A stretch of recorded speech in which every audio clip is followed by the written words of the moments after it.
I was pushed out as a teen because of lies that my twin brother started spreading. Later on, when my parents saw what I had achieved on my own, they suddenly expected money from me even though they had once abandoned me. I am now a 28-year-old woman. Growing up with my twin was bittersweet, for we were treated so differently by the adults at home.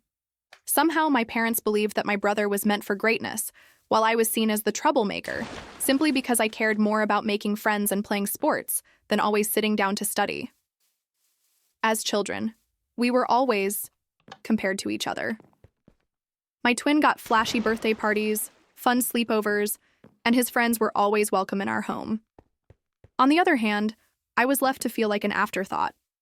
Every birthday, every celebration, I would watch him be the center of attention, while I was left by the wayside. The only person who truly cared for me was my grandmother. Every visit, she would bring me my favorite candy and even slip me a few dollars, hoping to make my day a little brighter. Over the years, the way my parents treated me turned from simple neglect into true emotional abuse. They laughed at my poor grades and made fun of my hobbies.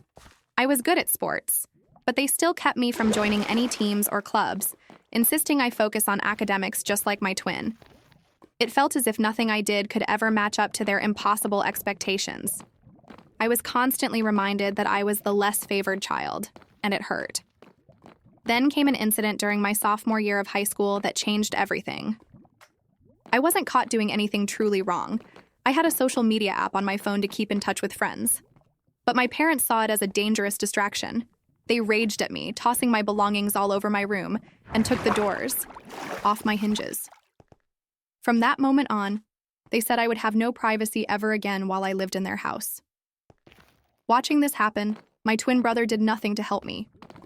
Instead, he saw an opportunity to make things even worse. After that day, my brother began to lie about me. At school, he told everyone that I was a spoiled, violent person who hurt him at home. Whenever something went wrong, he would shift the blame to me, even if he had taken something for himself. If he was caught or needed to escape punishment, he would say that I started the fight or that I was the bad influence.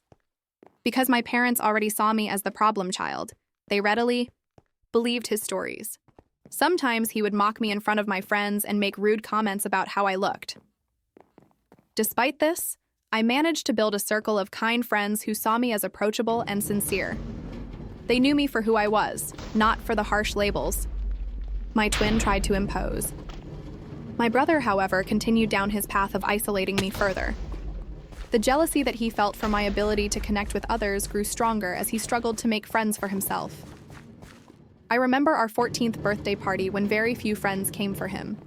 Instead of receiving the same kind of support that I did on my special day, like being taken out for ice cream and having fun, he was left alone. His bitterness only grew.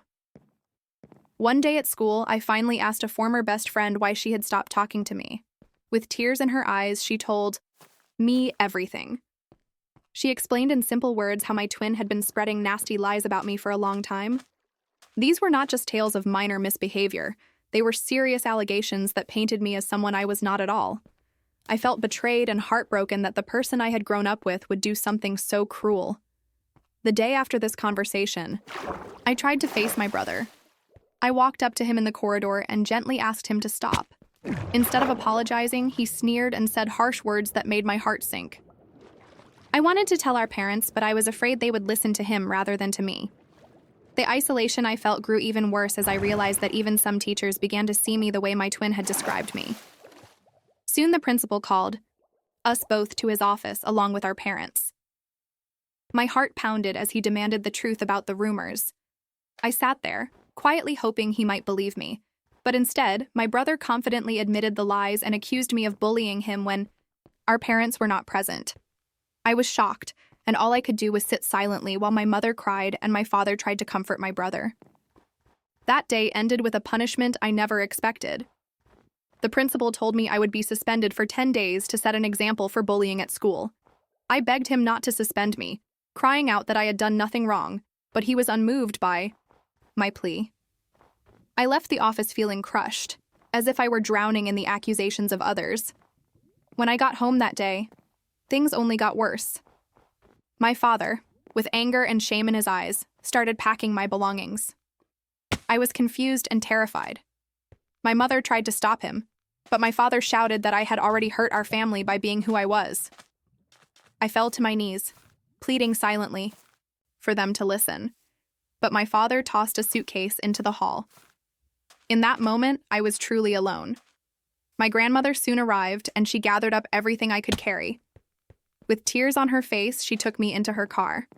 At my parents' front door, my grandmother rang the bell and scolded my father sharply. She warned him that if he ever tried to come near me again, she would not hesitate to call the police.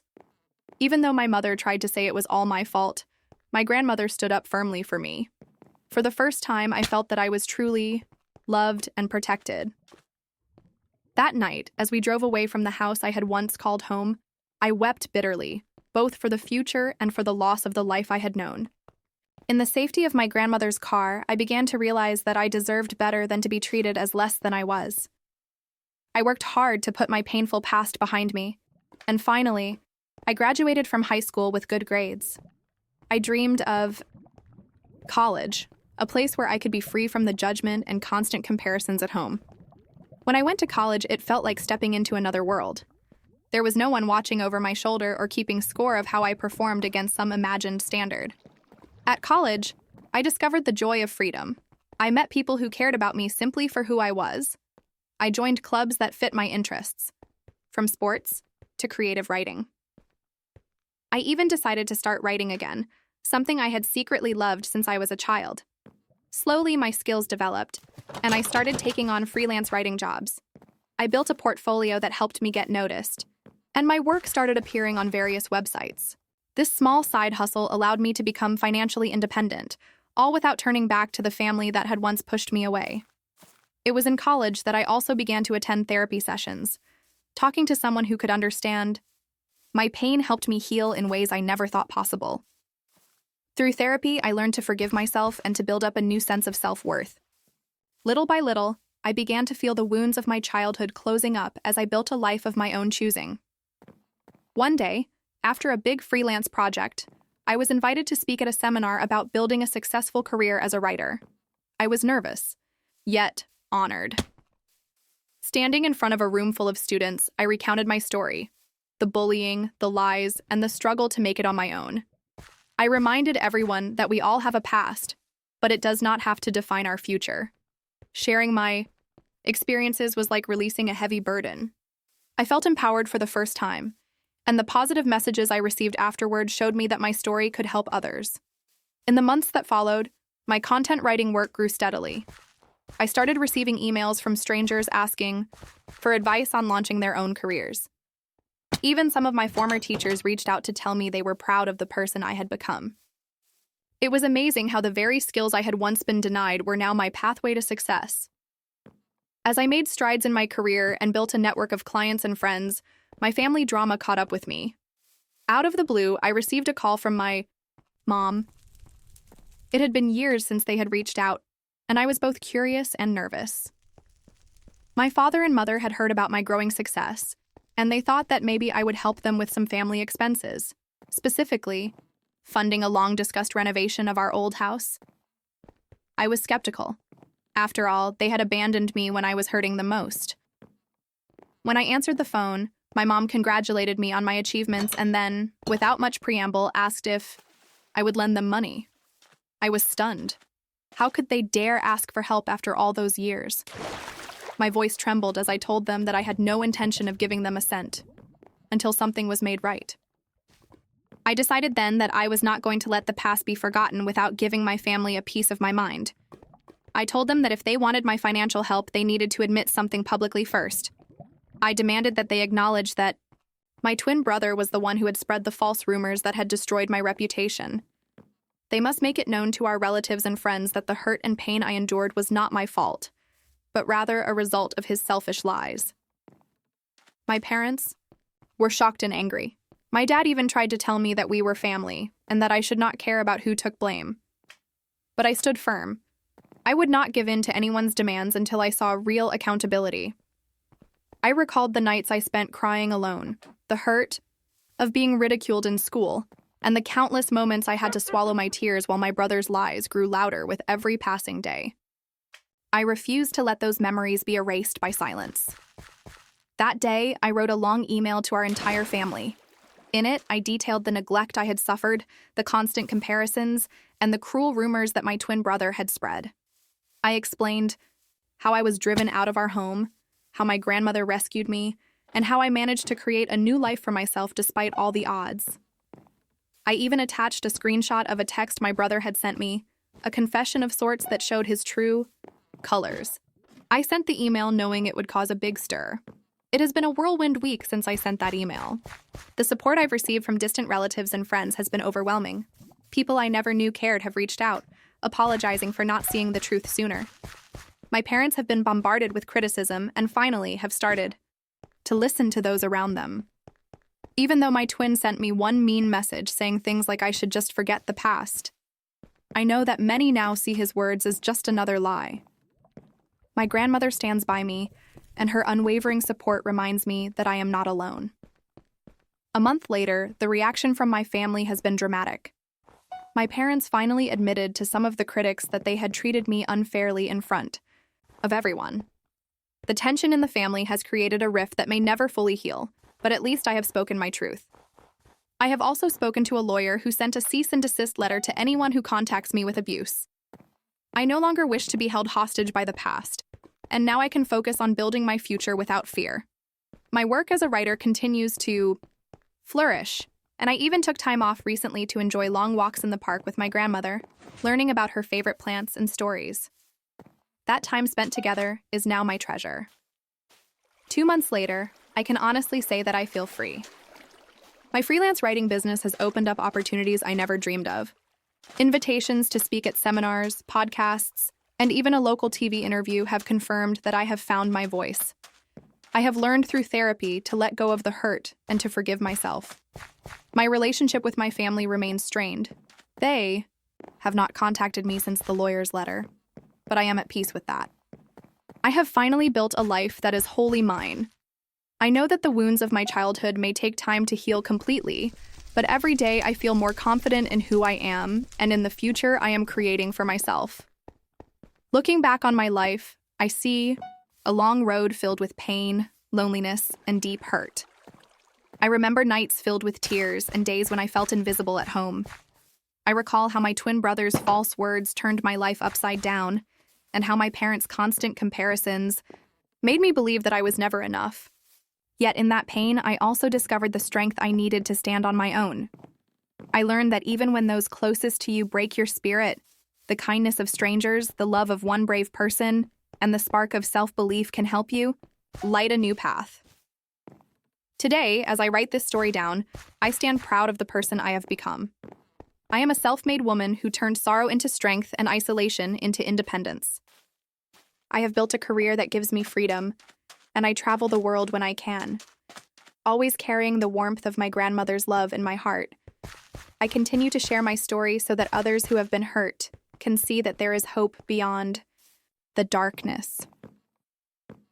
No matter how heavy the past, I now know that each new day is an opportunity to choose a different path. I am grateful for every struggle that taught me how to fight back. I may have been kicked out as a teen and forced to live on the margins of my own family, but I have emerged with a spirit unbroken. I hold my head high, knowing that I do not owe my pain to anyone. My success now is a testimony to the lessons I learned when I was at my lowest. I learned that true strength comes from within, and that every injustice can be transformed into a stepping stone towards something better. My journey is still ongoing, and while I sometimes feel the sting of past wounds, I also know that each day is a fresh start, a chance to be kinder to myself, to chase my dreams, and to help others who might be struggling.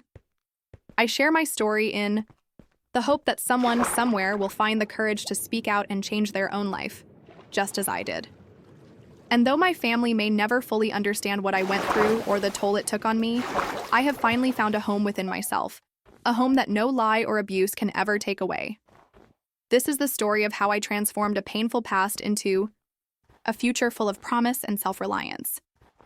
I still hear echoes of the cruel words of my twin brother and the hurtful whispers of my parents now and then. but I have learned to let those memories guide me, rather than define me. I am living proof that even when life forces you into the shadows, you have the power to step into the sunlight on your own terms. To everyone who has ever been hurt, who has ever been made to feel like you aren't enough, know that you deserve love, respect, and the chance to live your truth. I am proof that with persistence, self-love, and the help of those who truly care, you can overcome anything. This is not just my story, it is a call to stand up for yourself when the odds seem too hard to bear. From being pushed away and left in darkness, I have journeyed to a place of hope, strength, and independent success. And I promise you, no matter the hardship, you too can find your way to the light. Thank you for reading my story. I hope my words bring you some comfort and a reminder that you are never truly alone. Every step, every tear, and every small victory is a move towards becoming who you were always meant to be,